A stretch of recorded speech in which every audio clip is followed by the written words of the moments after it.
Bike unbalance हुई और हम धाड़ से गिरे मैम। और ये कैप्चर हो रहा था और रियल में गिरे हम।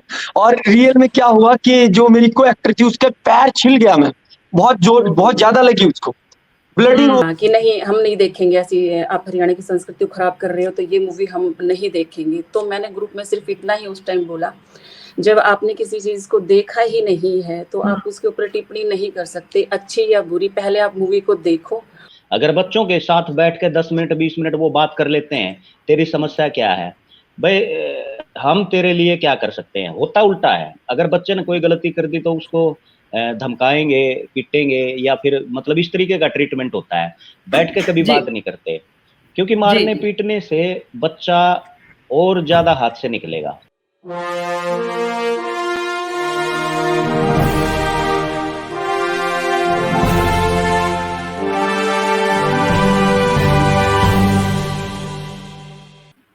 नमस्कार, अभिनंदन, खैर मकदम, स्वागतम। मैं हूं डॉक्टर अल्पना सुहासिनी और एक बार फिर से आप सभी का हार्दिक अभिनंदन करती हूं, स्वागत करती हूं कार्यक्रम लेट्स टॉक में। जी हाँ दोस्तों, आप सब जानते हैं कि बॉलीवुड इंटरनेशनल फिल्म फेस्टिवल का लेट्स टॉक कार्यक्रम आप सभी का बहुत पसंदीदा कार्यक्रम है और आप सबको बड़ी शिद्दत से इंतजार रहता है अपने इस फेवरेट प्रोग्राम का। तो दोस्तों, हम हाजिर हैं लेकर के आपका पसंदीदा कार्यक्रम लेट्स टॉक। दोस्तों, जैसा कि आप सब जानते हैं कि बॉलीवुड इंटरनेशनल फिल्म फेस्टिवल अपने चौथे वर्ष में प्रवेश कर चुका है। जी हाँ, यानी कि बिफ सीजन 4 में हम आ चुके हैं और इस बार भी पिछले 3 सालों की भांति बहुत सारा कमाल, बहुत सारा धमाल होने जाएगा। जी हाँ, बहुत सारा मजा आने वाला है, बहुत सारा मनोरंजन होने वाला है, बहुत सारी एक से एक बढ़कर और बेहतरीन मूवीज आप सभी को दिखाई जानी है। और इसके लिए जरूरी है कि हम सब मिलकर के साथ चले। कहते हैं ना, साथी हाथ बढ़ाना, एक अकेला थक जाएगा, मिलकर बोझ उठाना। तो दोस्तों, हम में से मैंने देखा है कि ज्यादातर लोग ये कहते हैं कि अरे हमें तो मौका ही नहीं मिला, हम तो बिप से जुड़ना चाह रहे थे, हमें तो पता ही नहीं चला। तो आपको बता देते हैं कि अगर आप भी होना चाहते हैं हिस्सा बॉलीवुड इंटरनेशनल फिल्म फेस्टिवल का, तो आप जो है अपनी फिल्मों की एंट्रीज हमें भेज दीजिए। सिंपल सा और सीधा सा तरीका है। जी हाँ, बिफ का असली मकसद है नए फिल्मकारों को प्लेटफॉर्म देना। नए जितने भी फिल्मकार हैं जो अपने बलबूते मेहनत करके, संघर्ष करके जो है कुछ नया क्रिएट कर रहे हैं, रच रहे हैं, उन सभी को प्लेटफॉर्म देने का वायदा करता है बॉलीवुड इंटरनेशनल फिल्म फेस्टिवल। तो आप भी हिस्सा हो सकते हैं बिफ सीजन 4 का। जरूरी है कि अगर आप बनाते हैं फिल्में, चाहे फिर आप फीचर फिल्में बनाते हो, शॉर्ट मूवीज बनाते हो, डॉक्यूमेंट्रीज बनाते हो, मोबाइल फिल्में बनाते हो, या फिर आप बनाते हो म्यूजिक वीडियोस, यानी म्यूजिक वीडियो एल्बम्स आप निकालते हो, किसी भी तौर आप सिनेमा से जुड़े हैं, और या फिर आप सिनेमा से संबंधित किताबें भी अगर लिखते हैं, तो आप सबका स्वागत है बिप में। जी हाँ, बिप आपको मौका देगा कि आप अपनी एंट्रीज हमें भेजें और हम वायदा करते हैं आपसे कि आपकी फिल्मों को, आपकी कृतियों को अंतर्राष्ट्रीय पटल हम देंगे। जी हाँ, वैश्विक स्तर तक इनकी पहुंच होगी, क्योंकि आप सब जानते ही हैं कि जो हमारा निर्णायक मंडल है वो जो है अंतर्राष्ट्रीय स्तर के बहुत ही उम्दा और बेहतरीन निर्देशक सब लोग इसमें जुड़े हुए हैं। अब आप सोचेंगे इतनी देर से फिल्मों की एंट्री के लिए मैं कहे जा रही हूँ, लेकिन ये तो बता ही नहीं रही कि एंट्रीज भेजनी कहाँ है। तो दोस्तों, आप सब वैसे तो वाकिफ हैं, लेकिन फिर भी एक बार आप सबको याद दिला दूं कि आप अपनी एंट्रीज हमें फिल्म फ्रीवे के माध्यम से भेज सकते हैं, WFCN के माध्यम से भेज सकते हैं। जरिया कोई भी हो, माध्यम कोई भी हो, पहुंचना हम ही तक है। बस कदम बढ़ाइए और हमारी तरफ थोड़ा सा आगे को बढ़ाइए। और साथ ही साथ आप सबको बता दूं दोस्तों कि आप जो हैं हमारे स्पॉन्सर्स के तौर पर भी हमसे जुड़ सकते हैं।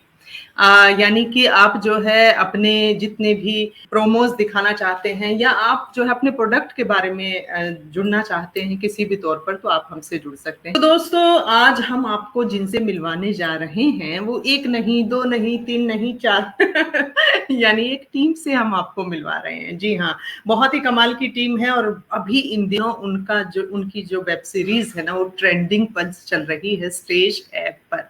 जी हाँ दोस्तों, आप सब जानते ही हैं कि स्टेज ऐप जो है वो क्षेत्रीय सिनेमा के लिए संजीवनी की तरह काम कर रहा है। हरियाणा में इन दिनों स्टेज ऐप जो है बहुत ही बेहतरीन सिनेमा देने के प्रयास में जुटा हुआ है। तो उसी स्टेज पर इन दिनों एक वेब सीरीज का बहुत ज्यादा शोर मचा हुआ है और वो है 12वीं आड़ा प्यार। जी हाँ, प्यार की बात हो, इश्क की बात हो तो अपने आप चेहरों पर खुशी और चमक जो है वो आ ही जाती है। तो 12वीं वाला प्यार यानी कि किशोरावस्था के उस दौर में हमें ले जाता है जहां नए नए अंकुर फूटते हैं प्रेम के, मोहब्बत के, खुलूस के, और फिर आगे चल करके वो पुष्पित और पल्लवित होते हैं। तो चलिए उसी 12वीं आला प्यार की कमाल की एक टीम है। हालांकि 12वीं आला प्यार सुनने में एक प्रेम की बात करता है, लेकिन कुछ अलग भी है, उसमें कुछ नया भी है, वो सब अभी जानेंगे। लेकिन पहले मैं आप सबको परिचित करा देती हूँ एक एक करके उस टीम के सभी सदस्यों से। तो सबसे पहले मैं जिन्हें स्क्रीन पर बुलाने जा रही हूँ वो शख्सियत हैं जिन्होंने इसकी कहानी को लिखा भी है और वो साथ में इसमें अभिनय भी कर रही हैं। वो निर्देशन के क्षेत्र में भी हाथ आजमा रही हैं, कास्टिंग का भी उन्हें बड़ा रहता है क्रेज, यानी बहुआयामी प्रतिभा की धनी गीतू परी जी हमारे बीच में है। मैं चाहूंगी कि उन्हें हम स्टेज पर यानी कि हमारे मंच पर आमंत्रण दें, हमारे स्टूडियो में आमंत्रण दें। गीतू परी जी, नमस्कार अपर्णा जी, कैसे हो? बहुत बहुत स्वागत गीतू जी, बहुत बहुत अभिनंदन। और आपका चेहरा थोड़ा सा ऊपर से कट हो रहा है, मैं चाहूंगी मोबाइल का थोड़ा सा आपको कर लीजिए हम। अरे वाह, बहुत ही प्यारी, बहुत ही खूबसूरत और बहुत ही हुनरमंद हैं गीतू परी जी। और सबसे बड़ी इनकी विशेषता है कि हरियाणा में एक अपनी अलग विशिष्ट पहचान बना रही हैं। सिर्फ एक उसमें बंद कर नहीं रहती हैं, हर बार उनका किरदार अलग होता है, विशिष्टता लिए होता है। और इसमें भी 12वीं आड़ा प्यार में इंस्पेक्टर का जो दमदार अभिनय इन्होंने किया है, मजा ही आ गया देखकर। मतलब आपने वो ही काम कर दिया कि मुझे झाड़ पे चढ़ा रहे हो अभी। नहीं नहीं नहीं नहीं, बिल्कुल हकीकत बता रही हूँ, धन्यवाद। क्योंकि हरियाणा में बहुत कम महिलाएं हैं जो कर रही हैं काम, और उनमें भी आप जिस तरह लीक से हटके काम कर रही हैं, ये बहुत अच्छी बात है और मुझे बड़ी खुशी होती है ऐसी महिलाओं को देख करके। निश्चित तौर पर आप लोग प्रेरणा है सभी महिलाओं के लिए। बहुत स्वागत। कोशिश है मैम कुछ अच्छा कर पाने की, बाकी देखो आप सबका सहयोग और ऊपर वाला कहाँ तक लेके जाता है। जी जी बिल्कुल, बहुत बहुत उपलब्धियां हासिल करेंगी आप। बहुत बहुत स्वागत और अभिनंदन आपका गीतू जी। और अब मैं आमंत्रण दे रही हूँ हमारे बीच में जो है एक युवा है, बहुत ऊर्जावान, बहुत ही चंचल, बहुत ही निरंतर कुछ करने को सक्रिय और सभी को बहुत आदर मान देने वाले रोहित बच्ची हमारे बीच में है। उनको मैं आमंत्रण देना चाहूंगी। बहुत कमाल के अभिनेता हैं, थिएटर से जुड़े रहे हैं और सबसे अच्छी बात है कि बहुत विनम्र हैं, बहुत सहज हैं और सभी के प्रति बहुत आदर और मान से संपूर्ण शख्सियत है उनकी। स्वागत है रोहित बच्ची जी का। नमस्कार मैम, सबको नमस्कार, मेरा दोनों मैम्स को नमस्कार, नारी शक्ति को नमस्कार भाई। और मेरे देख रहे सुनने वालों सबको नमस्कार। बहुत बहुत स्वागत आपका, बहुत बहुत स्वागत है रोहित बच्ची जी। रोहित बच्ची जी जो है हरियाणा फिल्म में भी हमें दिखाई दिए, मोमाकू में जल्द ही इनकी आने वाली है, अभी तो रिलीज नहीं हुई है। दादा लक्ष्मी फिल्म का भी ये हिस्सा रहे और वेब सीरीज में भी 12वीं आड़ा प्यार के नायक है जी, ये हीरो है। तो सच में बहुत अच्छा काम कर रहा है, बहुत बढ़िया कर रहा है। बहुत बहुत स्वागत है आपका रोहित जी। इसी बीच हमारे बीच में बहुत ही ज़हीन और बहुत ही मैं कहूंगी कि वरिष्ठ जो हैं अदाकार हैं रमेश मूर्ति जी। रमेश मूर्ति जी जो हैं वो थिएटर के इतने समर्पित कलाकार हैं, इतने सालों से रंगमंच करते रहे हैं और बहुत सारा काम जो है थिएटर की दुनिया में उन्होंने किया है। और मेरा सौभाग्य रहा कि अग्निवीर में, जो मेरी भी जल्द ही आने वाली वेब सीरीज है, उसमें उन्होंने मेरे साथ काम किया और उनको नजदीक से जानने का अवसर मिला उस दौरान। अखाड़ा वेब सीरीज में उनके काम से मैं बहुत प्रभावित हुई थी, सुमन सेन जी के साथ उनकी जोड़ी थी और उसी जोड़ी को इसमें फिर से रिपीट किया गया है 12वीं आड़ा प्यार में। रमेश मूर्ति जी और सुमन सेन जी की जोड़ी है दोबारा से और बहुत ही कमाल के शख्सियत है, बहुत विनम्र और सहज व्यक्तित्व है, बहुत सारे उनके गुणों से वहां परिचय हुआ। स्वागत है रमेश मूर्ति जी आपका, बहुत बहुत स्वागत, अभिनंदन। स्वागत है सर। नमस्कार सर। नमस्कार सर, नमस्कार। मेरी हीरोइन के बाबूजी बने हैं ये। हाँ रोहित। बहुत स्वागत। तो हमारे पास अभी जो है कहानीकार हैं और साथ ही साथ इस फिल्म की नींव जो रही हैं गीतू परी जी, जिन्होंने इसमें इंस्पेक्टर का जो रोल किया। हरियाणा की पृष्ठभूमि कुछ अलग तरह की है, हरियाणा का परिवेश कुछ अलग तरह का है। वहां प्रेम जैसे मसले सहजता से स्वीकार्य नहीं होते हैं, वहां प्रेम कर पाना, हो जाना, वैसे होता ही है, प्रेम तो अचानक हो जाता है, किया नहीं जाता, कहा जाता है ऐसा, लेकिन उसको इतना सहजता से स्वीकार्यता वहां उस समाज में अभी नहीं है। लेकिन उस प्रेम को सही तरीके से अंजाम तक कैसे पहुंचाया जाए, ये एक प्रयास जो है गीतू परी जी ने किया है इस कथानक के माध्यम से। तो सबसे पहले मैं उनसे ही जानना चाहूंगी कि ये कॉन्सेप्ट कैसे जहन में आया, किस तरह से, क्या आपके आसपास के परिवेश की कोई ऐसी घटना थी जो जहन में आई और तब आपने लिख डाली, तो कुछ बताएंगे? हाँ, बिल्कुल आपने सही कहा अल्पना जी। एक तो हम डेली देखते हैं न्यूज़ पे, टीवी पे देखते हैं, अखबारों में देखते हैं, और एक मेरे सामने की घटना है, मेरे जीन की घटना थी ये। उनके सिर्फ एक बेटा बेटी ही थे, जो मैंने घटना में उतारी है अपनी स्टोरी। उसमें कुछ ऐसा ही हुआ था, बल्कि हमने इस कहानी को किसी का नाम नहीं दिया, ये किस घर की कहानी है। उसमें कुछ ऐसा ही हुआ था, और उस लड़की को बाद में ना मार दिया जाता है। हमने बल्कि इसमें दिखाया नहीं कि मार दिया गया है, वो पागल इसमें दिखाया गया कि एक किस्म से वो लड़की पागल हो जाती है। तो उस परिवार के साथ क्या बीत रही है, माँ बाप के साथ क्या बीत रही है, या फिर वो लड़की अनजाने में किसी लड़के के बहकावे में आके जो घर से एक बच्चा भाग जाता है और उसके साथ बाद में सब क्या होता है, वो इस कहानी में दिखाया गया है। ना समझी के दौरान जो 11वीं, इसीलिए फिल्म का जो नाम है वो 12वीं वाला प्यार रखा गया। 10वीं से लेके 12वीं तक बच्चे एक ऐसी ग्रोथ कर रहे होते हैं, उनको यही नहीं समझ होती हम कहाँ गलत है और कहाँ सही है। कई बार हम ऐसे सर्कल में आ जाते हैं, उस सर्कल का हमारे ऊपर असर होना शुरू हो जाता है। तो ये स्टोरी उसमें कुछ ऐसे ही दिखा रखी है। तो आज के समाज को लेके ये स्टोरी लिखी गई है। तो मैं सिर्फ इतना ही बोलना चाहूंगी, क्योंकि यहाँ पे सब कुछ खुलासा नहीं करेंगे। बिल्कुल खुलासा करेंगे तो लोग देखेंगे क्या फिर? नहीं, हम चाहेंगे भी नहीं कि आप पूरी कहानी का खुलासा करें, लेकिन मुझे बहुत ही, मैंने देखी, बहुत प्रेरणादायी लगी, और उसका जिस तरह से क्लाइमेक्स पे ले जाकर के अंत किया गया है ना, वो बिल्कुल ही अविश्वसनीय सा था। मतलब उस तरफ हम सोच ही नहीं रहे थे, हम कुछ किसी और दिशा में चल रहे थे और समापन बिल्कुल अलग दिशा में हुआ। और मतलब कहानी बहुत मजबूत है। सबसे पहले तो आपको इसके लिए बहुत सारी बधाई। और दूसरी बात, जो इसका आपने कॉन्सेप्ट का जो विषय रखा है ना, 12वीं आला प्यार, ये एक तो ध्यान खींचता है, ये विषय जो है, टॉपिक जो है, और दूसरा ये कि बिल्कुल कहानी के साथ न्याय करता है, क्योंकि वो जो उम्र होती है ना, जो समझ बूझ की नहीं होती है, जो बहुत ज्यादा आप बड़े हुए नहीं हैं लेकिन बड़े मानने लगे हैं अपने आप को, वो जो दौर होता है ना, वो बहुत अच्छे से आपने। तो क्या इसका चेंज करने पे भी डिस्कशन हुआ था कि नहीं चेंज होना चाहिए टॉपिक, या किस तरह से, और ये बनने तक की क्या प्रक्रिया रही, थोड़ा वो भी बताएंगे? हाँ, नहीं, इसका बताते, इसका नाम जो पहले टाइटल जो दिया गया था, वो दिया गया था जानलेवा इश्क। जानलेवा इश्क। अच्छा। हाँ, तो फिर ये सोचा कि जानलेवा इश्क तो हम शायद किसी भी एज में जाके बना हो सकता है, टाइटल रख सकते हैं, पर जो इसके अंदर एक स्टोरी जो दी गई थी वो आज के बच्चों के लिए दी गई थी, तो इसलिए रखा। 10वीं से 12वीं के बच्चों के लिए मेन बनाई गई है ये, तो क्यों ना इसको 12वीं वाला प्यार दिया जाए। बहुत सारे लोगों ने इसके ऊपर है ना टिप्पणियां भी की थी। मैंने एक ग्रुप में जैसे अपने टीचर को शेयर किया, तो वहां से, मैं नाम नहीं लूंगी किसी का, अच्छा नहीं लगता, तो वहां से किसी का कमेंट्स भी आया कि नहीं, आप हरियाणा की संस्कृति को खराब कर रहे हो। अच्छा। हाँ, कि नहीं, हम नहीं देखेंगे ऐसी, आप हरियाणा की संस्कृति को खराब कर रहे हो, तो ये मूवी हम नहीं देखेंगे। तो मैंने ग्रुप में सिर्फ इतना ही उस टाइम बोला, जब आपने किसी चीज को देखा ही नहीं है तो आप उसके ऊपर टिप्पणी नहीं कर सकते, अच्छी या बुरी। पहले आप मूवी को देखो। हो सकता है जो अभी आप शब्द बोल रहे हैं कि इतना कल्चर को खराब कर रहे हैं, तो हो सकता है आपके जो शब्द है वही आपको वापस लेने पड़ जाए।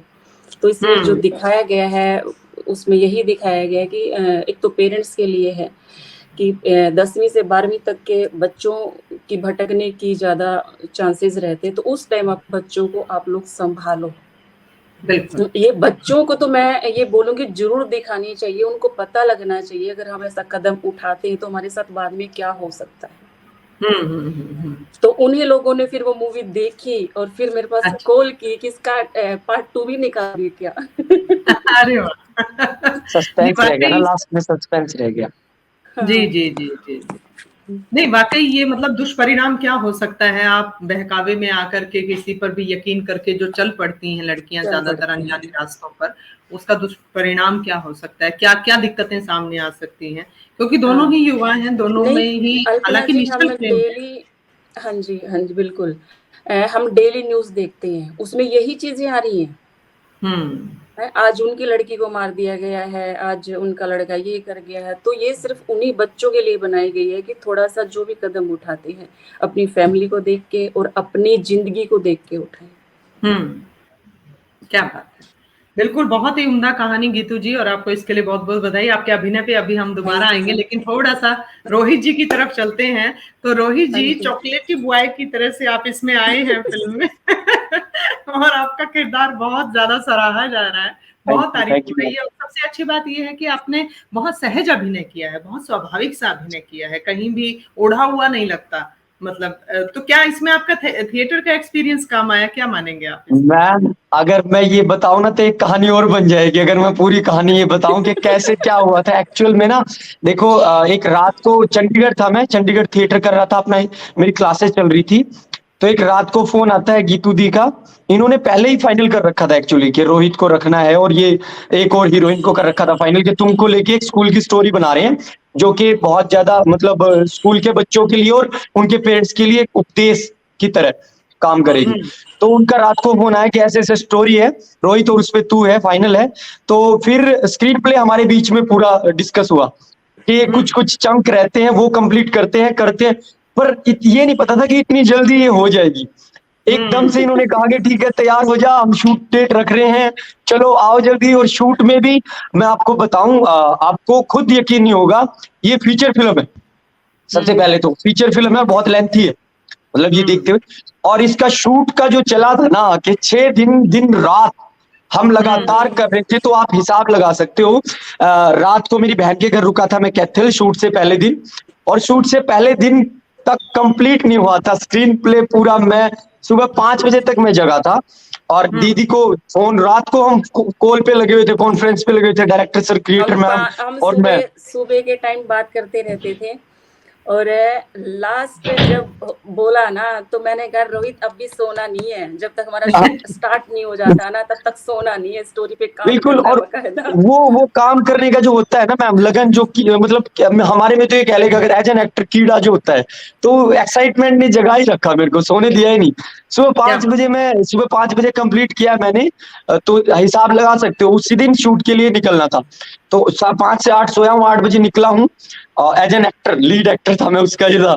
तो वहां पे जाके भी मैंने तैयारियां करवाई डायरेक्टर सर के साथ, और मैंने डायरेक्टर सर को असिस्ट भी किया है।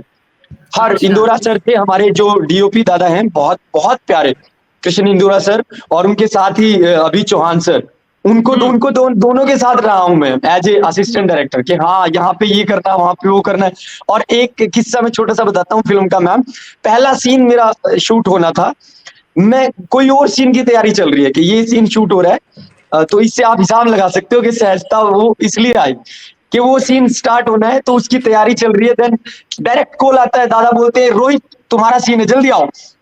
मैं ब्लैंक बिल्कुल, मतलब ये हो रखा यार, मतलब अभी हम दूसरा सीन शूट कर रहे थे, नहीं तुम्हारा है, तुम्हारा मेन सीन है, ये आ जाओ। देन उसके बाद मैं गया हूँ, मैंने मेडिटेट किया है, थोड़ा सा मेडिटेशन गया हूँ मैं, अंडर कैरेक्टर के अंदर गया हूँ, बैठा हूँ, थोड़ा सा टाइम दिया इन्होंने मेरे को। कॉस्ट्यूम अमित भाई, जो अमित सुखवा से, अमित जय हिंद, उन्होंने कॉस्ट्यूम जल्दी से, रोहित पहन तुम्हारी ड्रेस तैयार है। और तब जाके मैंने सिर्फ ये बोला था देखो चाहे कुछ भी हो पर मेरे को थोड़ा सा टाइम दे दो ताकि मैं उसमें चला जाऊं, नहीं तो फायदा क्या है फिल्म बनाने का, फिर वो जब दे ही नहीं पाएंगे हम, वो चीज दिखाई नहीं पाएंगे कि हाँ भाई रियल में ऐसा है। तो ये था मैम, इतना प्रेशर था ना, उसके बावजूद ठीक है कि मैं तो बहुत सच मायने में बताऊं, यशपाल शर्मा इंस्पिरेशन है मेरे, और उनसे बहुत कुछ सीखा है मैंने। आप लोगों को देखता हूं मैं पर्दे पे, तो मेरे को डर था कहीं ना कहीं कि मैं पूरा खरा उतर पाऊंगा कि नहीं उतर पाऊंगा। इतनी जल्दबाजी में काम किया है कि इतने स्ट्रेस, मतलब इतना ज्यादा बर्डन लेके काम कर रहे हैं, तो मेरे को डर था कि आप लोगों की डांट ना मिले मुझे। और भगवान मतलब इतना प्यार मिल रहा है ना मुझे कि बहुत सच में मैं बहुत रोहित ने भी और रुचिका ने भी हाँ, रुचिका ने रुचिका की, ने, और बिल्कुल। वो आज हम जबरदस्त काम मिस किया। कर रहे हैं। वो इस फिल्म की जो है मुख्य किरदार हैं, रोहित के अपोजिट उन्होंने प्रेम में ये दोनों युगल होते हैं, रोहित और रुचिका जो है, बहुत बहुत सहज रही हैं वो भी, मैम बहुत सहज। भाजपा इतनी किसी शूट सहज, के हैं। इतनी, मैं आपको उनके बारे में बताऊं थोड़ी, इतनी सहज थी वो सेट पे, ऑन सेट। वैसे वो पर्सनल लाइफ मेरे को नहीं पता, आई डोंट नो कैसा है, पर इतनी सहज थी, उन्होंने इतना कंफर्टेबल फील करवाया ना अपने को एक्टर को कि हाँ बिल्कुल। हम पहले दिन थोड़ा सा हेजिटेट हुए थे कि फर्स्ट एकदम से मिले थे हम, क्योंकि वर्कशॉप नहीं हुआ था कुछ, देन मिले। सेकंड डे इवनिंग तक हम ऐसे हो गए थे कि हम बहुत पुराने दोस्त हैं, बहुत पुराने। तो उसके बाद तो फिर जो फ्लो में आया ना, गीतू दी तारीफ करते थे ऑन सेट कि यार सही है यार तुम्हारे तो डायरेक्टर सर ये बोलते रहे ये बॉन्डिंग तो कर जरूरी लेंगे। भी है। गाने के लिए हमें नहीं। अकेला भेज दिया था, मतलब इतना इतना बोलते हैं ना, इतना ट्रस्ट, इतना विश्वास कि एक काम सॉन्ग के के सॉन्ग साथ शूट के साथ लिए है कि ना, ठीक है सभी ये कर एंजॉय लेंगे भी ये। किया। हाँ, ये तुझे आप कुछ कह रही थी? मैंने कहा काम तो हो ही रहा था, उसके साथ साथ पूरी टीम ने ना एंजॉय भी बहुत किया। क्या बात, बहुत क्या बहुत बात। आप लोग थे ना एंजॉय करवाने वाले, कैसे होने नहीं दिया। क्रिएटर डायरेक्टर जब कूल हो ना, तो फिर लगता है कि हाँ ठीक है यार सही चल रहा है। ये इतने जी ज्यादा जी। मतलब कॉन्फिडेंस देते थे ना कि हाँ वो बहुत अच्छा करो। और ये हाँ हमेशा साथ रहते थे, मॉनिटर पे होती थी, जीतू दी मॉनिटर पे देख के बताती थी कि यहाँ पे यहाँ और अच्छा हो सकता है, यहाँ करो, यहाँ और क्या अच्छा बात, दिखा सकते हैं। हाँ बिल्कुल, बिल्कुल एक एक कदम पे रहे हमारे साथ। बिल्कुल। और ये थैंक यू, जो बॉन्डिंग थैंक होती है, ये जो टीम का साथ होता है, ये महत्वपूर्ण होता है। रमेश सर का शायद नेटवर्क इशू हो रहा है बार बार से, उन्हें दिक्कत आ रही है। तो गीतू जी, मतलब आपने एक तरह से इस फिल्म में शुरू से लेकर कहानी राइटिंग जो है, स्टोरी राइटिंग से लेकर के, और उसके बाद जो है इसके पूर्ण होने तक, कहीं ना कहीं कास्टिंग का भी आपके दिमाग में, क्योंकि जो कहानी लिखता है उसकी इमेज होती है कि मुझे इस तरह का किरदार इस चरित्र के लिए चाहिए, मुझे ऐसा चाहिए। तो गीतू जी, हाँ जी। इस पूरी निर्माण प्रक्रिया से आप एक तरफ जद्दोजहद कर रही थी, उलझ रही थी, और एक दूसरी तरफ मैंने आपका कमाल का इसमें आपने देखा, इंस्पेक्टर का जो आपने इसमें किरदार निभाया है, जो संजीदगी उसमें दिखाई है, जिस तरह की आपका मतलब हरियाणा में ज्यादातर महिलाएं जो हैं वो पाई जाती हैं पुलिस में, बहुत बेबाक होती हैं, और बहुत ही मतलब हाँ बिल्कुल जी। वो धज जो है ना, वो सम्मान, वो गौरव, वो चेहरे पे आपके दिख रहा था। तो उसके लिए कोई स्पेशल आपने मतलब कोशिश की, प्रयास की या प्रैक्टिस की उस किरदार के लिए?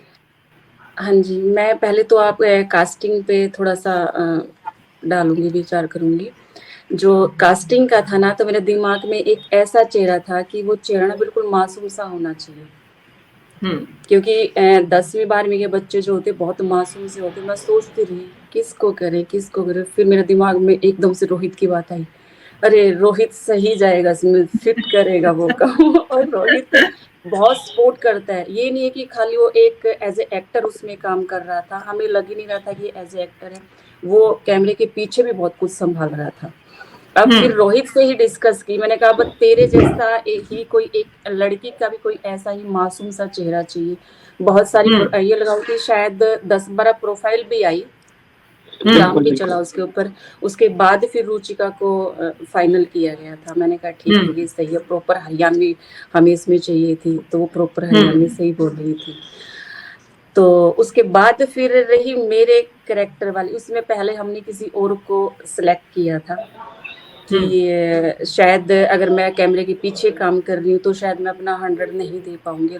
मुझे अपनी एक्टिंग देख के लगता भी है कि शायद जो चीज मैं दे सकती थी, पर कैमरे के पीछे बहुत सारा प्रेशर होता है, वो अभी मुझे लग रहा है कि शायद मैंने 50% दिया है। नहीं, वो हर कलाकार को लगता है मेरी कि हाँ हर कलाकार अगर संतुष्ट हो गया। जाएगा ना, तो अगली बार अच्छा नहीं कर पाएगा। ये असंतुष्टि कलाकार में रहनी जरूरी है हमेशा ना। बिल्कुल। रमेश मूर्ति जी भी हमारे साथ जुड़ गए हैं, और अभी आपसे भी बातें करते हैं सर, बस थोड़ी सी देर। गीत, हाँ जी गीत जी। हाँ, तो फिर कोई ऐसा लगा नहीं, क्योंकि डायलॉग जो थे वो मेरे ही लिखे हुए, तो वो मेरी जुबान पे किस्म से चढ़े हुए भी थे।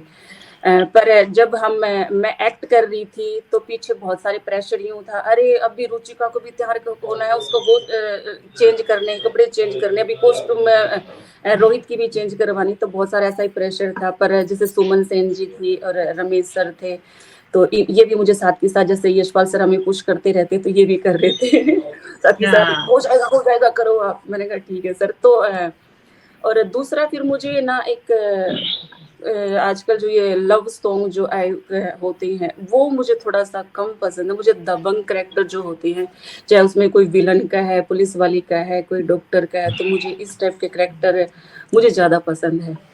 तो मुझे लगा चलो ये वाला फिर मैं ही करती हूँ। क्या बहुत अच्छा निभाया आपने, सलाम है आपको।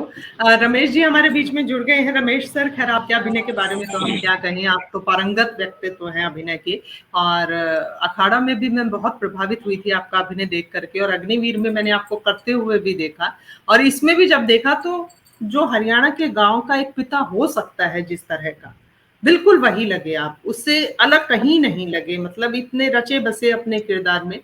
तो मैं यही जानना चाहूंगी सर कि आपकी नजर में असल में अभिनय है क्या? मतलब हम लोगों को तो ये आपकी तरफ से एक टिप मिलेगी कि असल में अभिनय है क्या आपकी नजर में, आप क्या मानते हैं? मैं इस पे रखूंगा, डॉक्टर साहब बातचीत है, लेकिन एक दो शब्द मैं पहले जोड़ देता हूँ इसमें जी। कि शुरुआत में कहा कि भाई प्यार मतलब है ना, करते नहीं हो जाता है। ये कई सारी ऐसे हैं चीजें, लेकिन मैं आज के दौर में जिस तरीके की परिस्थिति है, अगर साहित्यिक दृष्टि से भी आप देखें, आज के दौर में ऐसा नहीं है। बच्चे बहुत होशियार हैं, वो पहले देख लेते हैं भाई इसके पास धन दौलत कितनी है, क्या है, वो सारी सेटिंग करते हैं। ये बड़े हैं मसले। दूसरा ये है कि इस उम्र के जो बच्चे हैं उनकी अपनी एक दुनिया है। उस दुनिया के अंदर पेरेंट्स बच्चों को कहाँ देखते हैं और बच्चे अपने पेरेंट्स को कहाँ देखते हैं।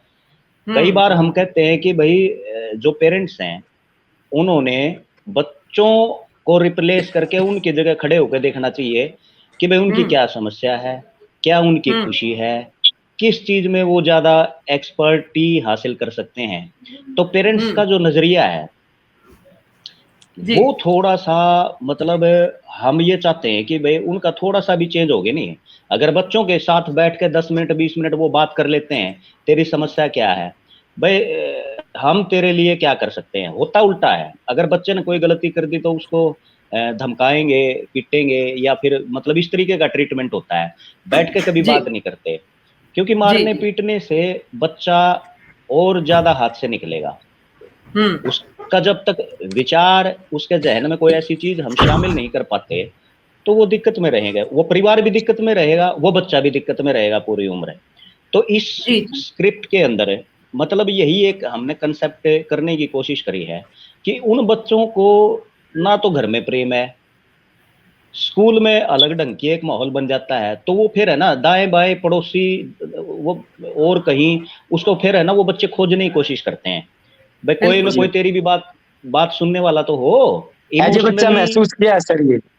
हाँ, तो इमोशनली ये होता है, खास करके फिर वो चाहे लड़का है चाहे लड़की है, तो वो इमोशनल उसमें होके वो फिर सारा जो भी ट्रैपिंग कहें इसको या फिर क्या कहें उसके अंदर वो शामिल हो जाते हैं, उनको पता नहीं होता बेचारा ने ज्यादा, है ना। तो ये एक पूरी जो बुनतर है इसकी। और दूसरा इसके अंदर अभिनय है। अभिनय का मतलब ये है कि भाई सब कहते हैं, क्योंकि है ना, मैं ये मानता हूं कि थिएटर में और इसमें थोड़ा सा फर्क ये है, इसके अंदर इमोशंस का मतलब है चेहरा। जी जी जी। आप अंदर से चाहे रोए ना रोए, लेकिन चेहरे के ऊपर आप रोते हुए दिखाई देते हैं तो वो चल जाएगा। लेकिन थिएटर के अंदर तो आपने अंगूठे से लेके और सिर तक पूरा अभिनय करना पड़ेगा जब लोग आपके साथ जुड़ेंगे, अदरवाइज वो मजाक करेंगे। क्योंकि कैमरे के सामने है ना, मतलब एक आसानी हो जाती है, इतना ज्यादा उसमें है नहीं। और टेक्निकल वर्ड में आप बात करेंगे मेरे से तो कि भाई अभिनय क्या है, मैं तो सीधा कहता हूं कि धारण करना है, यानी किसी भी कैरेक्टर को आप अपने अंदर धारण कर ले। ये संक्षिप्त में एक बात है कि भाई धारण करना, किसी भी कैरेक्टर के अंदर अपने शामिल करना। और मुझे लगता है कि ये बेस्ट है आप लोगों का। मेरी तरफ से तो गॉड ब्लेस यू, और आगे बढ़ो, और ऐसे ही हम आगे काम करते रहेंगे, है ना, सोसाइटी को नई चीजें दिखाने का काम करेंगे। जैसे लोगों का मार्गदर्शन अगर रहता है तो निश्चित तौर पर ऐसे ही बच्चे आगे बढ़ेंगे। और बहुत कमाल के इन्होंने विषय उठाए। देखिए, शायद हम कई बार गहराई में नहीं जाते हैं, संवेदनहीनता का जो मसला है हरियाणा या पश्चिमी उत्तर प्रदेश या बहुत सारे हमारे गांव के जो इलाके हैं जहां माता पिता और बच्चों के बीच में संवाद नहीं होता है, बातचीत नहीं होती, वहां कैसे समस्याएं पैदा हो जाती हैं।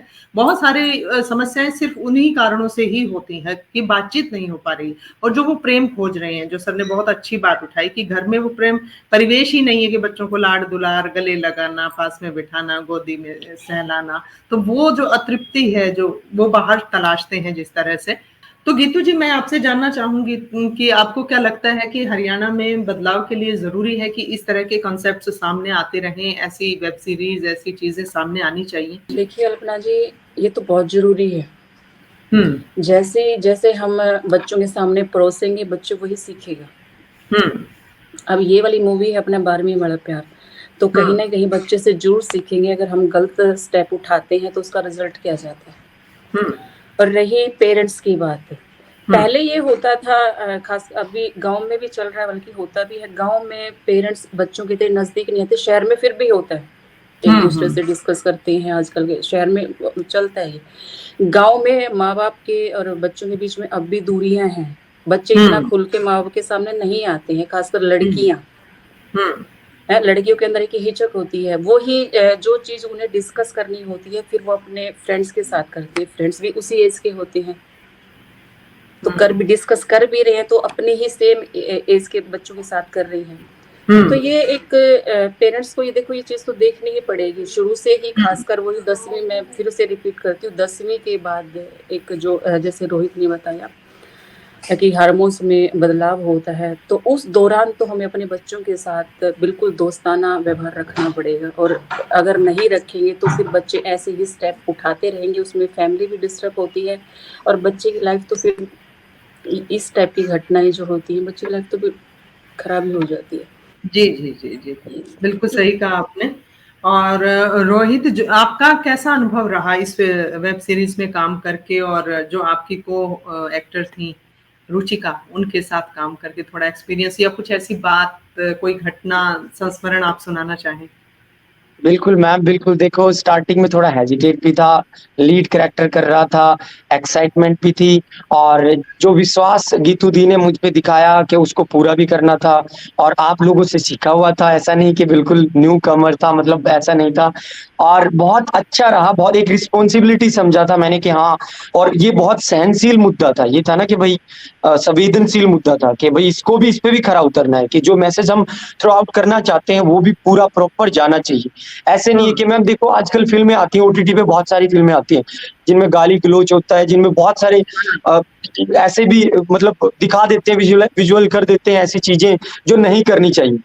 तो उनसे बिल्कुल हट के जो कॉन्सेप्ट दी ने मेरे को बताया कि ऐसा कुछ करने वाले रोहित, ऐसी एक अच्छी फिल्म हम देने वाले हैं, तो उसके अकॉर्डिंग मैंने अपने आप को तैयार किया थोड़ा सा, और ज्यादा टाइम नहीं लगा, ज्यादा मेरे को मेहनत भी नहीं करनी पड़ी, क्योंकि स्टूडेंट लाइफ अभी भी जी रहा हूँ मैं। तो अभी लास्ट खत्म हुआ है मेरा मास्टर्स एक्टिंग में, तो मैंने स्कूल लाइफ में जा करके उतर करके सोचा कि अगर हाँ मैं वैसे होता तो मैंने वही एज इट इज कैमरे के सामने दे दिया कि मेरा ही होता है ये अगर, और बहुत कंफर्ट फील करवाया मेरी को एक्टर ने, बहुत अच्छी, उन्होंने बहुत अच्छी अदाकार है वो। और एक किस्सा जो आप बता रहे हो मैं बताता हूँ। एक गाना शूट करने के लिए हम जा रहे थे सेट पे, तो बहुत फ्रैंक हो चुके थे हम एक दूसरे से, मैं और मेरी को एक्टर। और अभी दादा जो अभी चौहान हमारे गिम्बल पे डीओपी हैं, वो लेके जा रहे थे, खेतों का सीन था, तो मैं बहुत दिनों बाद बाइक चला रहा था मैंने बहुत कम चलाई बाइक, मतलब उन दिनों, तो मैं बाइक चला के लेके जा रहा हूँ, और जैसे ही हमने एक मोड़ था, उस मोड़ पे मोड़ी बाइक और मैंने उसकी स्पीड थोड़ी बढ़ा दी, क्योंकि था वो मांग थी सीन की कि भाई स्पीड बढ़ानी है, थोड़ा वो हिले डुले आपस में वो दिखाना है। तो मैंने जैसे स्पीड बढ़ाई तो वो गली कच्ची थी मैम, खेतों की गली थी, तो उसमें रेत था, तो जैसे ही मैंने एंटर किया मोड़ लेकर के उसमें गली में, तो वो टायर उसमें फंसा और बाइक अनबैलेंस हुई और हम धाड़ से गिरे मैम, और ये कैप्चर हो रहा था और रियल में गिरे हम। और रियल में क्या हुआ कि जो मेरी को एक्टर थी उसका पैर छिल गया मैम, बहुत ज्यादा लगी उसको, ब्लडिंग हो गई, लेकिन वो बंदी इतनी जोर से हंस रही है, बहुत जोर से, ऐसे बिल्कुल आवाज फाड़ फाड़ के हंस रही है मैम। उधर डीओपी दादा हंस रहे हैं। उसका रीजन क्या था कि मैं जैसे गिरा तो मेरा सिर धरती में लगा और जमीन पे गिर गया मैम। ना मैं उधर जा रहा हूँ ना इधर आ रहा हूँ, तो मैं अरे ऐसे रह गया बीच में, और वो दोनों देख के मुझे हंस रहे हैं। और मैं ऐसे, मतलब मैं ऐसे हो गया यार, ये क्या हो गया, मतलब। और मैं देख रहा हूँ उसके पैर में बहुत ज्यादा लगी है, वो छोड़ के मेरे को हंसे जा रही है। अरे तो अरे ऐसे बहुत सारे रो एक्सपीरियंस। हाँ गीता बिल्कुल जी कुछ मेरा कह जो रही सिर था है। ना वो मिट्टी में धस गया था। मैम ये रिकॉर्डेड है, ये बिहाइंड द सीन में निकालेंगे, देखना ये एक दिन खिंचाई करेंगे मेरी, कि वो मैं जैसे धस गया था ना, मेरा सिर गड़ गया था मैम उसमें। और हाँ वैसे गड़ा, और मैं मतलब मैं ऐसे हो गया था, हाफ जो आधा शीर्षासन होता है ना, वो हो गया था। मैं ना उधर जा रहा हूँ ना इधर आ रहा हूँ, और गड़ा हुआ हूँ, अरे और दोनों हंस रहे हैं। सामने से अरे डीओपी हंस रहा है, पीछे से को एक्टर हंस रही है। तो ऐसे बहुत सारे छोटे छोटे किस्से और एक्सपीरियंस है मैम, बहुत प्यारा मजेदार। मुझे ऐसा लगा कि एक्चुअली अब जो यशपाल दादा ने दादा लक्ष्मी जो उसमें मेरे को लिया था पहली बार, वो भी बहुत गजब किस्सा था। तो उसके बाद से मुझे अब ये लग रहा है मैम कि अब मैं पहचाना हूं कि मुझे एक्चुअल में करना क्या था। तो मैं क्या इस चीज के लिए बना था, तो ये जिंदगी जी रहा हूं मैं यहाँ पे। ये नहीं है कि मैं काम सोच के कर रहा हूँ या मुझे इनकम सोर्स है मेरा, ये नहीं मैम, ये मेरी जिंदगी है एक्चुअली, ये क्या मैं बात जिंदगी जी को करता क्या बात। नहीं नहीं, दादा लक्ष्मी के दौरान आपकी ऊर्जा हमने देखी थी, जिस तरह उत्साहित रहते थे आप, चाहे किसी का भी सीन चल रहा है, लेकिन आपकी वो ऊर्जा वहां बनी रहती थी, हर एक को लेकर के वो उत्साह दिखता था। और बहुत सारी शुभकामनाएं आपको आगामी प्रोजेक्ट्स के लिए भी, आगे भी आप ऐसे ही हूँ मैम। करते रहें। तो गीतू जी, मैं आपसे जानना चाहूंगी, आपकी पुस्तक भी आई है, थोड़ा उस बारे में हमें बताएं। आप अपनी पुस्तक का जिक्र कर रही थी। हाँ जी, ये जो फिल्म लिखी है ये तो मैंने पहली फिल्म लिखी है जी। As a writer. मेरी पहली फिल्म आई है और अच्छा भी लग रहा है। एक बारी आज से 3 साल पहले स्टेज ऐप पे अन्नू सिंघल जी ने डाला था कि हमें एक महिला राइटर चाहिए, महिला राइटर कौन कौन है हरियाणा में। तो वो पोस्ट मैंने देखी तो कई सारे लोगों ने मेरा भी उसमें नाम डाला था, जबकि मैं उस टाइम सॉन्ग लिखती थी, मूवी पे मैंने काम नहीं किया था। पर मैंने उसी दौरान ये ठान लिया था कि स्टेज ऐप पे कैसे न कैसे करके मुझे काम करना है। क्या बात। ठीक है, तो मूवी तो ये पहले आई है। उसके इसके अलावा मैंने 3-4 मूवियाँ और लिख रखी हैं जो रजिस्टर्ड हो चुकी है, उन पे काम चल रहा है। जैसे कि ताई छन्नो मैंने लिख रखी है, वो भी एक क्या बात। महिला की स्टोरी है। उसके बाद मैंने एक पर्दा मूवी लिख रखी है, वो भी होगी। एक मेरी मूवी और अभी शूट हो चुका है, वो भी आने वाली है। क्या बात। कोशिश है कि वो शायद स्टेज पे आए। क्या बात। और क्या उसके बात। बाद एक बूढ़ी काकी है, वो उपन्यास है, तो उसके दौरान वो भी फिल्म हमारी आ रही है। शायद और प्रेमचंद जी अभी का मेरी उपन्यास ये है बूढ़ी बुक मैं काकी तो। आपको दिखाती हूँ। हम्म। ये बुक मेरी हरियाणा सरकार की तरफ से आ रही है, जिसका सारा खर्चा हरियाणा सरकार उठा रहा है। अच्छा। तो हाँ जी, अभी ये बुक हो जाएगी, 5-7 दिन में लॉन्च होने वाली है। क्या बात। तो इसमें 250 गाने मैंने लिखे हैं। हम्म। तो अभी ये बुक आने वाली है, बस कोशिश कर रहे हैं कुछ अच्छा कर पाने की। क्या बात है, बहुत बढ़िया बहुत बढ़िया। नहीं, आपकी एक ढाई सीन है कोशिशें जिसमें रोहित जैसे बता रहा था ना, हंसी वाला सीन जो इसने बताया, फनी सीन जो इसका था। पर इन बच्चों ने दोनों ने ही इतना स्ट्रगल किया है उसके दौरान, मूवी के दौरान। रात इतनी ठंड, कड़ाके की ठंड, मतलब जर्सी कपड़े वपड़े हम कुछ भी डाल ले तो भी हम, इतनी ठंड लग रही थी। और ये दोनों सिर्फ एक कमीज के अंदर बाइक के ऊपर, और हम इनके पीछे पीछे रात को 2 बजे रात के 2 बजे का वो सीन था। पुल के ऊपर से हम भाग रहे हैं, ये पीछे पीछे हम। तो ये सीन जो हमने फिल्माया ना, तो कहीं ना कहीं बच्चों भी तरस भी आ रहा था। हाई थी ठंड में, इन्होंने कुछ नहीं डाल रखा, हल्का सा उसने रुचिका ने शॉल लपेट रखा था। तो कहीं ना कहीं इनके ऊपर उत्तर से भी आ रहा था। पर मैंने कहा रोहित करना है कैसे भी करके। फिर बल्कि हमें ना बहुत सारे पिंडारा की किस्से हैं मैम। लोकेशन थी अपनी ये, तो एक बीच बीच में हम इनको छेड़ भी देते थे। वहां पे जो धाम बनाया गया है, तालाब जो है, लोग वहां पे नहाने के लिए जाते, तो उस दौरान मैंने इनको थोड़ा सा डराया भी। मैंने कहा अब ये तालाब है ना, रुचिका को इसके ये वाला सीन अभी तैयार किया है। रुचिका को इसके अंदर कूदना है, रोहित को बचाना है। भाई देखो कूदो बेटा, अपनी जिम्मेदारी पे कूदना। तो मतलब ये मैंने उनको बोला, और ये बोल रहे कि हाँ हम कर लेंगे। मतलब ये तैयार हो गए। मैंने कहा चलो लगाओ अभी भाई कैमरा वगैरह लगाओ जल्दी से, अभी ये सीन लेना ही लेना है, हमें बहुत अच्छी लोकेशन मिल गई है, दोनों तैयार हैं। पर उनको पता ये तालाब कितना गहरा है। मैंने कहा देख लो, अपने अपने उस पे जाना है, फिर क्या पता हम ना बचा पाए। तो ये हाँ कोई नहीं हम कर लेंगे। तो ये चीज एक जो जुनून था ना इनके अंदर देख के बहुत अच्छा लग रहा था। मैंने कहा इनसे कुछ भी हाँ। करवा लो, इनको एक्टिंग मतलब इनको 100 देनी है अपनी, कुछ भी करवाओ इनसे। बहुत मतलब अच्छा ये ना किया दोनों ने। मतलब इनका जो ये जज़्बा था इसी वजह से स्वाभाविक रियल लगे हैं सारे सीन ना। बहुत ज्यादा ऐसा नहीं हाँ। लग रहा कि एक्टिंग की गई है या बहुत वो किया गया है, रियल लगे हैं, वास्तविकता के नजदीक लगे हैं। और सबसे अच्छी बात है लोकेशन भी बड़ी अच्छी है। मतलब गांव के जो दृश्य हैं, गांव के जो मकान जैसे हो सकते हैं वही मकान है।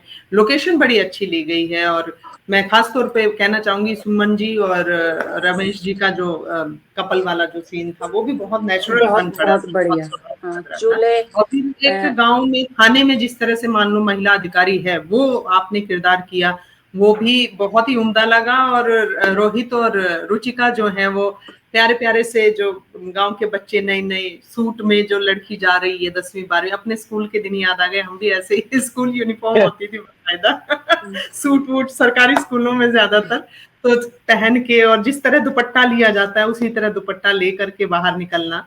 तो सबसे अच्छी बात मुझे इस वेब सीरीज की लगी इसकी स्वाभाविकता, इसकी नेचुरलिटी, इसका इसका जो असलीपन है ना, जो जो गांव के नजदीक कहते हैं कि गांव की मिट्टी की सौंधी महक अगर कोई चीज चाहे कहानी हो, कविता हो या फिर फिल्म हो अपने भीतर ले पाती है तभी वो लोगों तक पहुंच पाती है।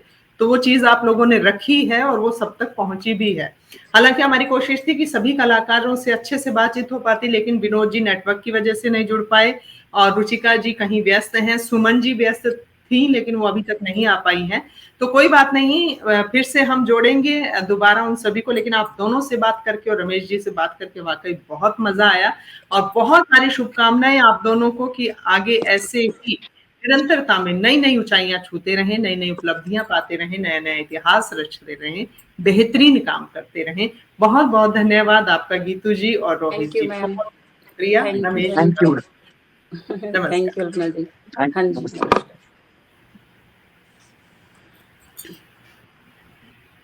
जी, आज हम मिले 12वीं आला प्यार के सभी किरदारों से। जी हाँ, जिसमें शामिल थी गीतू परी जी, रोहित बच्ची जी, रमेश मूर्ति जी, विनोद जी जुड़े लेकिन उनके नेटवर्क की दिक्कत थी तो वो नहीं जुड़ पाए। इन सब से हमने बातचीत की और सुमन जी की अनुपस्थिति रही, उनसे फिर कभी बातचीत करेंगे हम। वास्तव में ही लीक से हटकर कुछ काम हुआ है, कुछ नया प्रयोग हुआ है और इस तरह का काम होता रहना चाहिए। और स्टेज ऐप को पुनः एक बार सलाम करती हूँ कि क्षेत्रीय सिनेमा को वो जिस तरह से उत्तरोत्तर नए आयाम दे रहे हैं, अपना साथ दे रहे हैं और क्षेत्रीय कलाकार जिस तरह से सामने आ रहे हैं हरियाणा के स्टेज ऐप के माध्यम से, ये बहुत बड़ी बात है। और वाकई सलाम बनता है स्टेज ऐप को भी और उन सभी कलाकारों को जो कुछ नया करने की जद्दोजहद में लगे हैं। देखिए, कोई भी फिल्म या कोई भी वेब सीरीज यूं ही नहीं बन जाती, अनथक मेहनत होती है उसके पीछे। अभी हमने किस्से सुने भी, कितनी सारी घटनाएं भी हुई और अभी तो बहुत सारी बातचीत हो सकती थी। फिर किसी दिन दोबारा से जुड़ेंगे, फिर से बहुत सारे किस्से जानेंगे, लेकिन आज के लिए बस इतना ही। और बहुत बहुत शुक्रिया पूरी टीम का एक बार पुनः, और आप सबका भी शुक्रिया जो आप सब लगातार इतनी देर हमारे साथ जुड़े रहे हैं। और आप अपनी फिल्में भेजें, चाहे फीचर फिल्म हो, शॉर्ट फिल्म हो, डॉक्यूमेंट्री हो, वेब सीरीज हो, मोबाइल फिल्म हो या फिर हो सिनेमा पर पुस्तक, आप हमें भेज सकते हैं अपनी एंट्रीज। साथ ही साथ आप स्पॉन्सर्स के तौर पर भी हमारे साथ जुड़ सकते हैं, जैसे कि हमारे स्पॉन्सर्स हैं Pahal foundation, Yash Vidya films, Anhad studio, WFCN, film freeway. इन सभी के साथ जो है आप भी हो सकते हैं हमारे सहयोगी, हमारे स्पॉन्सर। आज के लिए बस इतना ही, अगली बार फिर मिलेंगे और फिर मिलवाएंगे आपको किसी अच्छे और बेहतरीन सेलिब्रिटी से। ये कारवां यूं ही चलता रहेगा, यूं ही बढ़ता रहेगा, क्योंकि गुफ्तगू चलती रहेगी लेट्स टॉक के जरिए। आज के लिए इतना ही, नमस्कार।